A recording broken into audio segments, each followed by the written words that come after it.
Bwe kino kye bayita KPJ Dream Goals Consult Limited. Wano tuli Kimwanyi okutuukayo kwata Bombo Road owetera Kalule n'okwata oluguudo oludde Nakaseke. Bw'otuuka mu tawuni y'Ekimwanyi weewali amakula bwegati. Munange tukuleetedde estate eno ey'Ekimwanyi. Ogenda kutandika nga osobola okuzimba n'olima n'olunda n'ogaggawala. Olusuku makula ebibala byalwo bibino nenda wali nkulagene emmere endala gye tutemye gye tutwalako feke pijje bwetyo kino nno munnange kyanguyire amatooke weegali emmwanyi weeziri ogenda kukola bwoti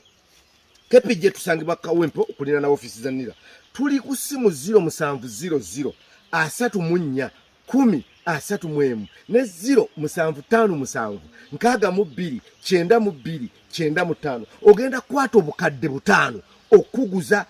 ku lusuku n'emmwanyi wano Ekimwanyi kati ku bukadde 5 ojja kutandika n'obukadde 2 osigazeyo obukadde 3 tukuwe emyezi 5 bw'ojja bulungi nyo tukwata bulungi nakakadde nina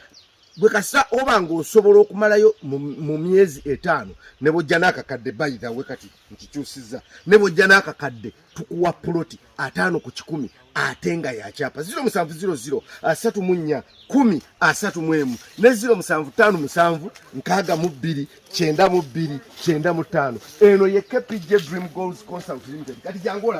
laba emmwanyi labe mmwanyi jangu labe mmwanyi labe mmwanyi so jangu otwegatteko tukuwe eploti 5 ku 10 atenga ya chapa ove muzigo atenga otuukira mu mmere otuukira mu kulya bw'osasula nomalayo sente zo otuukira mu magoba nanti nkugambye nti amasannyalaze weegali wano wenyimiridde kye kikondo kwennyini kwenneesigamye amasannyalaze weegali environment ogiraba abantu bazimba ne bagayingiza so n'olwekyo lwaki tojja lengera kakaliyawo masannyalaze gaagano wano ate obuuza ki era ogamba ki